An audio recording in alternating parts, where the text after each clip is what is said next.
Summer వచ్చింది కాబట్టి చాలా వేడిగా ఉంటుంది, మనకి ఎక్కువ దాహం వేస్తుంది కదా.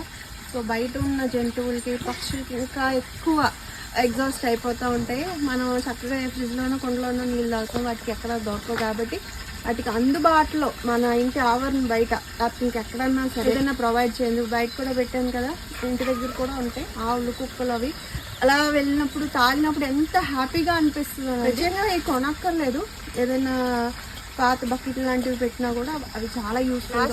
ఏబీపీ ట్రస్ట్తో కొలాబరేట్ అయ్యి ఒక రీల్ చేసాము, వాళ్ళు ప్రొవైడ్ చేశారు ఇది. సో ఇది వాళ్ళతో కొలాబరేట్ అయ్యి, అంటే నేను వాళ్ళ పేజ్ కూడా ట్యాగ్ చేస్తాను, వాళ్ళతో కొలాబరేట్ అయ్యి మీరు కూడా మీ కమ్యూనిటీ లెవెల్లో ఇలాంటి పనులు మంచి పనులు చేయొచ్చు. ఆర్ఎల్ సమ్ అకేషన్స్లో మన బర్త్డేస్కి అలాంటివి కొన్ని మంచి పనులు చేస్తుంటాం కదా. సో యానిమల్స్ని దృష్టిలో పెట్టుకుని ఈసారి ఇలాంటివి మీరు స్పాన్సర్ చేయొచ్చు. అవి తాగినప్పుడు అవి మన ఒకవేళ మనం చూస్తే ఇంకా సాటిస్ఫాక్షన్, కాకపోయినా కూడా వాటికి ప్రాణానికి ఎంత సంతృప్తిగా ఉంటుందో కదా. సో ఈసారి మనం మూగజీవుల గురించి కూడా ఆలోచించి మన డాబాల మీద కానీ చుట్టూ ఇంటి ఆవరణ చుట్టూ కూడా వాటర్ బౌల్స్ అండ్ ఫుడ్ కూడా ప్రొవైడ్ చేయాలి.